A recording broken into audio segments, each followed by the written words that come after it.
Human rights is, geez, that's a good question. Human rights. Well, that's a tough one. Wow. I don't even know how to give that a definition. I would probably have to do a little bit of homework or something. Any right that I think just as a normal, human, any... The rights that humans have. That's a very large debate. Så mange ting. Tú le puedes preguntar a 20 personas y te van a dar 20 diferentes opiniones. Non saprei, è una domanda complicatissima. I guess we just take them for granted that they're there, but we don't even consider what they are.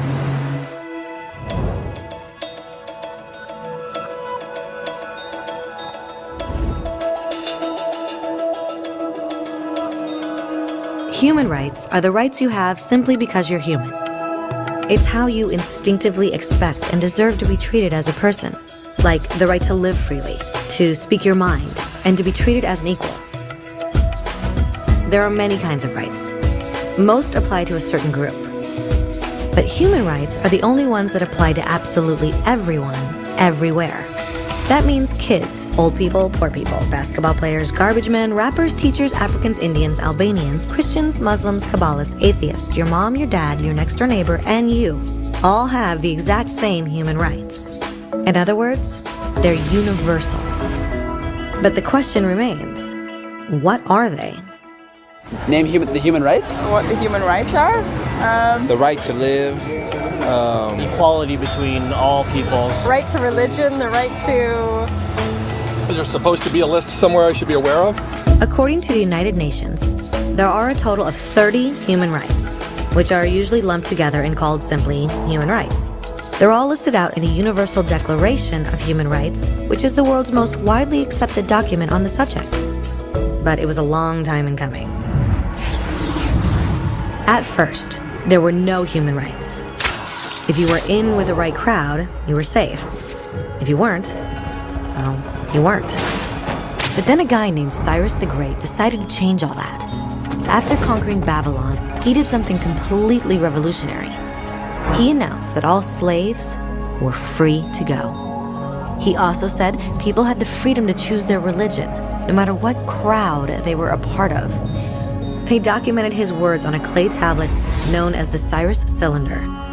And just like that, human rights were born. The idea spread quickly to Greece, to India, and eventually to Rome. They noticed that people naturally followed certain laws, even if they weren't told to. They called this natural law, but it kept getting trampled on by those in power. Not until 1,000 years later in England did they finally get a king to agree that no one can overrule the rights of the people, not even a king.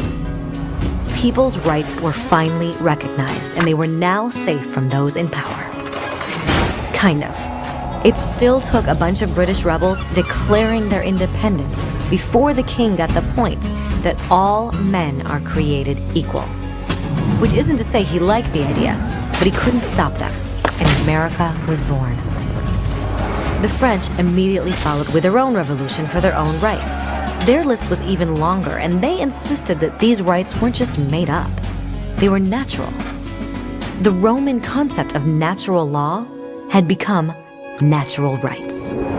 Unfortunately, not everyone was so thrilled. In France, a general named Napoleon decided to overthrow the new French democracy and crown himself emperor of the world. He almost succeeded, but the countries of Europe joined forces and defeated him. Human rights was again a hot topic. They drew up international agreements, broadly granting many rights across Europe. But only across Europe. The rest of the world somehow still didn't qualify. Instead, they got invaded, conquered, and consumed by Europe's massive empires. But then a young lawyer from India decided enough was enough. His name was Mahatma Gandhi, and in the face of violence, he insisted that all people of Earth had rights, not just in Europe. Eventually, even Europeans started to agree. But it wasn't going to be that easy. 2 world wars erupted. Hitler exterminated half the Jewish population of Earth in horrifying Nazi death camps. And all told, 90 million people died. Never had human rights been so terrifyingly close to extinction. and never had the world been more desperate for change. So the countries of Earth banded together and formed the United Nations. Their basic purpose was to reaffirm faith in fundamental human rights, in the dignity and worth of the human person. But what were human rights? Were they the proclamations of Cyrus, the natural laws of Rome, the declarations of France? Everyone seemed to have a slightly different idea of what human rights should be.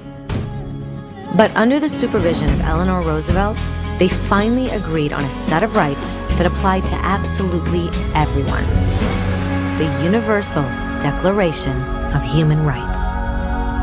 The French concept of natural rights had finally become human rights. So, in summary, at first, only a few lucky people had any rights, until one of those guys decided, hey, other people should have some rights too, which was great, except not everyone agreed. And it only took a few thousand years of fighting and declarations and more fighting until everyone finally agreed that human rights should apply to everyone. And they all lived happily ever after. Except for one little problem. If people have the right to food and shelter, why are 16,000 children dying of starvation every day? 1 every 5 seconds. If people have freedom of speech, why are thousands in prison for speaking their minds? If people have the right to education, why are over 1 billion adults unable to read? If slavery has truly been abolished, why are 27 million people still enslaved today? More than twice as many as in 1800.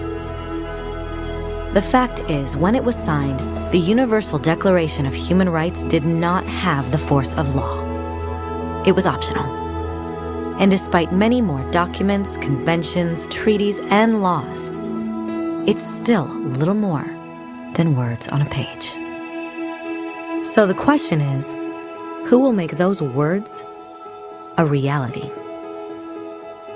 I have a dream today. When Dr. King marched for racial equality, he was marching for rights that had been guaranteed by the United Nations for almost 2 decades. But still, he marched. When Nelson Mandela stood up for social justice in the 1990s, his country had already agreed to abolish such discrimination for almost 40 years. But still, he fought. Those who fight today against torture, poverty, and discrimination are not giants or superheroes. They're people. Kids, mothers, fathers, teachers, free-thinking individuals who refuse to be silent, who realize that human rights are not a history lesson. They're not words on a page.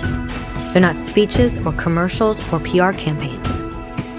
They are the choices we make every day as human beings. They are the responsibility we all share to respect each other, to help each other, and to protect those in need. As Eleanor Roosevelt said, where, after all, do universal human rights begin? In small places close to home. So close and so small that they cannot be seen on any maps of the world. Yet they are the world of the individual person, the neighborhood he lives in, the school or college he attends, the factory, farm, or office where he works. Such are the places where every man, woman, and child seeks equal justice, equal opportunity, equal dignity without discrimination. Unless these rights have meaning there, they have little meaning anywhere.